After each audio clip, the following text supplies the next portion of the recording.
Um, so this is going to be the title of the book that I will publish someday, Organizing Ourselves, Design Patterns That Matter. It might be obvious, but there is strength in collective numbers on a number of issues. So if you're concerned about diversity in tech, salary disparities, or the harms caused by the tech industry, or big major issues like climate change, we need to work together. So I'm going to talk about a few different kinds of organizing models, historic and new.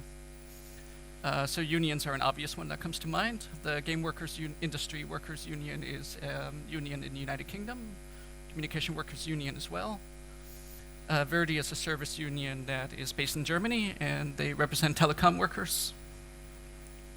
But there's also company-specific affiliation groups, which are not unions, but are very similar.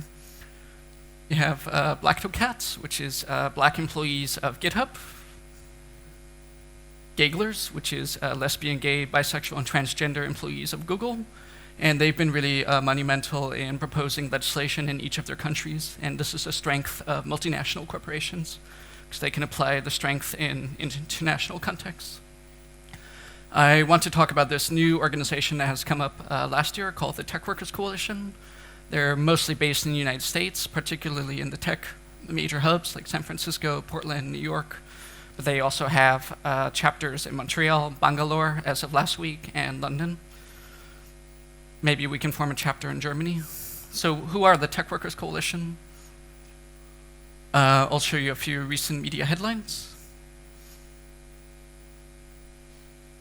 So the Tech Workers Coalition is doing two things. They're bringing the protests to the workplace, which for us, many of us means GitHub online, but also in person. This is a rally by Google employees. Every person there is a Google tech worker protesting against forced arbitration agreements. When there's sexual harassment and an employee leaves, they're forced to sign a contract to say that they are not going to sue the company. Google has agreed to change this. This is a protest at Salesforce. CBP is Custom Border Police, the US equivalent of Frontex. So they're protesting against family separation by US government. And similarly with Amazon, Amazon has a contract with ICE, the Immigration Customs Enforcement. And Amazon is, it's not just this company that exists, but it's a company that all of us are familiar with as developers. And I'm not saying this because I'm against these companies. I'm saying this because we have a lot of privilege and power, and we can influence those companies to do better. In conclusion, let's get organized. This is a abridged version of my longer talk. I would love to talk with the rest of you about forming new chapters, or if you have feedback. And that is my 3-minute pitch. Thank you very much.